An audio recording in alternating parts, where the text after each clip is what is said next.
What's up, everybody? I know it's been a while. I've just been so busy, and I was thinking like some of them, obviously I have this. Let's get back. You know, this beautiful Emperor Goose, and I was like, I haven't even done one on some of just the kind of simple stuff, um, just like actually setting the eyes. So I figured, you know what?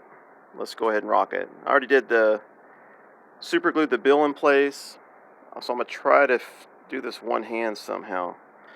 Um, But like we've already done the setting of the eyes and all that stuff. Let me see if I can. There we go. We've already done the setting of the eyes as far as the clay. Like you can kind of see. It's just clay. Normally, the eyes will be all up when you're working with them. But I used to use kind of tweezers and stuff to pull down. But I've really found like just a regular kind of pin. It makes it a lot easier. Like to grab and kind of like. So it's not going to be a real complicated video. So I kind of just get the corners, and then I get the eyelet up, and then I just start kind of pressing in. What generally will happen is this skin will kind of roll up, and so I like to kind of pull that down just a little bit. It happens a lot, especially in the front. So I kind of pull out, and then kind of press along the side there. You can see there's a little extra skin over here. I need to kind of migrate this way. There we go. Just to get the back looking good.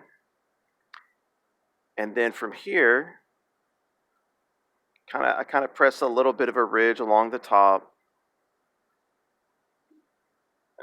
Okay, refocus. And same thing with the bottom. Just, like I said, because you got the clay in there, you want to make sure, because that's such an important part, obviously, of, tucking and kind of go back, kind of inward on the back, inward on the front, kind of where it's making the elliptical shape. And then you can kind of go with, really whatever you want. I mean, I always like to press in the front so it has a nice smooth kind of transition. And obviously I gotta shop back this and dry it off, but once I have the front, because then I'll be it dries pretty quick. So then if like some on redheads especially, or like say birds, shovelers, that you want to have kind of like a like a not an evil look, but a not a just white, like 'cause, some people do like this where it's like, like he's scared. I mean, doesn't that look like a scared bird? Whereas when you come down, and you don't want to go like sleepy, but just kind of up where it goes above the pupil. And you know what? Actually, I'll go ahead and show. So, like on the dead mount, then what I would do is the top is normally going to stay the same. There's not as much muscular control as say the bottom, but like then on a dead mount, I would just normally I raise it about. I got it tucked in there pretty good, so. But now I've got the clay kind of, little groove in there. But I'll kind of go like, just want to make sure the front is still. So I'll kind of go. I don't like close them all the way up because so still. And then now it looks like a sleep in, or I guess a dead mount. But anyway, so retuck that, and there's a little groove now in the clay from what we just did that. So that's all good there. Like I said, then the pin's real good because you can kind of move the skin around in whichever way you want. But I think that's a pretty good shape. I'll just kind of clean some of the clay so there's not. Obviously, you go through with an X-Acto knife whenever we go to paint. So normally what I would do, actually, I'll say, so, that's a realistic looking eye. So normally what I would do is I would paint, if it wasn't a white bird, like white around the edge, because then don't be stupid. I would go through, that's why I'm going to try to clean as much now. On another bird, I'd be like, I'll leave the clay because it doesn't matter. Because I would get my X-Acto knife, go around the edge, clean it all up, paint black around the eye.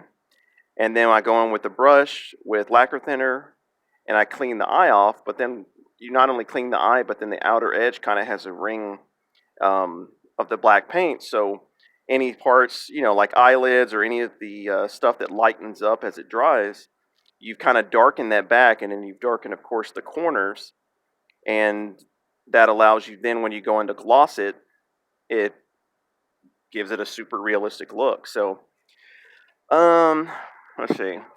And then pretty much on flying birds, I'll try to, like I said, I'm holding it with one here, but I'll kind of go through, I like to kind of go, and twist a little bit. You got to be real careful because some birds, man, their feathers will come out, especially on the neck. Because, I want to have obviously this stripe um, more down. And again, I'm about to do the shop back and blow it. So, you know, but I will say on flying birds, especially some that are pretty big, it's not tight, then I like to kind of get this skin. And you can see kind of the movement. It's a little bit harder on this goose, actually. Maybe I'll try it this side. But I just try to get it up a little bit, and that kind of helps. There we go.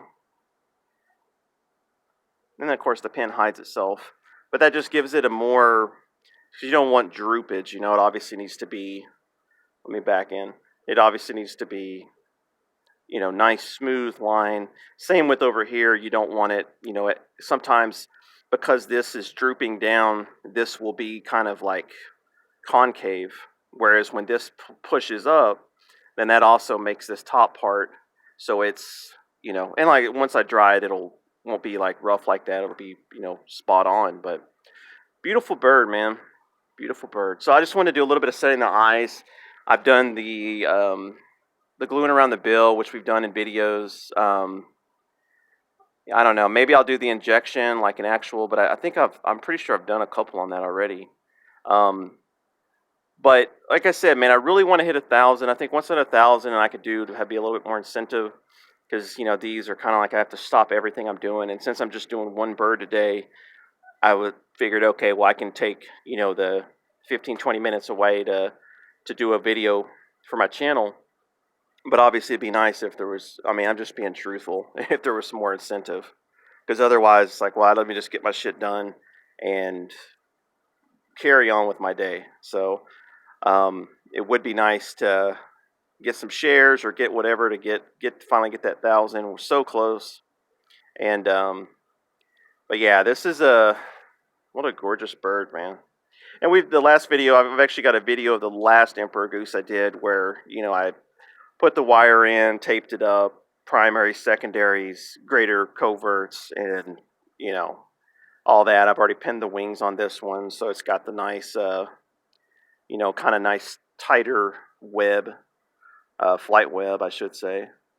But other than that, I don't know if I'll do the injection or not. I just wanted, the eyes are real important because that just shows like, I don't know, when I see stuff that's normally, and that's I know it's all bleached out because it's white, but is the light on? Yeah, that's probably why. Let me see.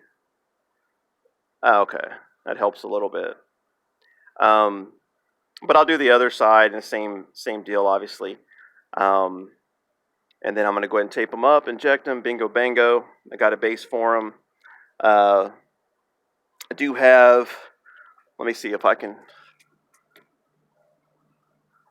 did this yesterday. This is a Mexican duck mallard hybrid. So you can kind of see the black of the mallard.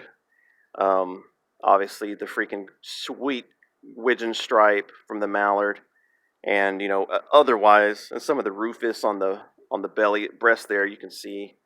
But this was a really cool hybrid that I'm doing with a pure Mexican duck, and then one day a mallard, pure mallard for comparison.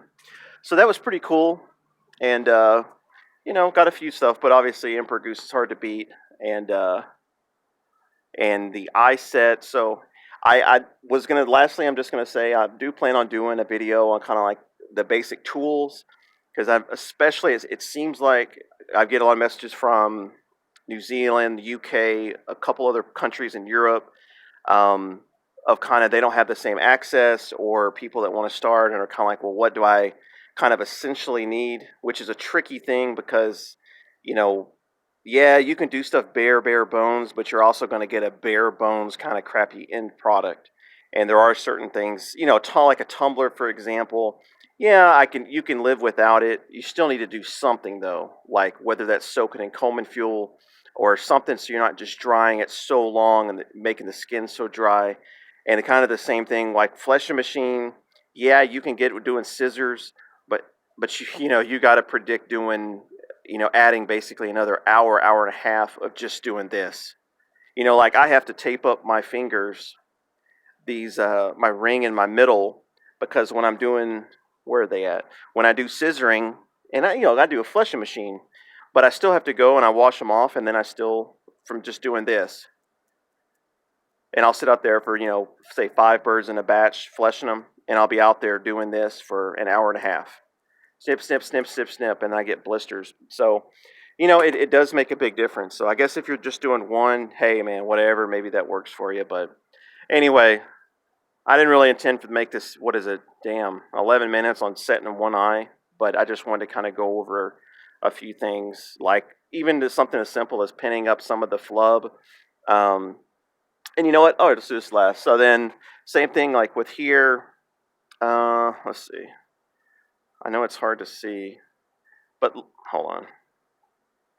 Even with like the legs, you've got. Hold on, I'm moving. Even with the legs, you've got, this skin right here, and it's a matter of, and I've done it before. It's back and then up, and obviously this is one hand. With a goose, I'm gonna also need to get this leg skin, and I'm going to need to pin that up back into the body, because they have bigger legs, and so the leg skin will tend to come down, and that's where you'll get kind of the fluffy, like this is all from the leg, and you obviously want that tucked up, tucked back up in there, and then boom, side pocket covers it like that. Well, now we're talking. Now it looks like a live bird. So, and the same thing, grooving the outside feathers. I'll do all that once I get the head dried off, and at a point I'm happy with. So anyway, guys, I'll load this up. I appreciate it. Like I said, let's get to 1,000. Let's get one way or the other. And then I will be doing a kind of a supplies thing. And another thing I've been getting a lot of is the kind of like the fleshing with the scissors that I was just bitching about a minute ago.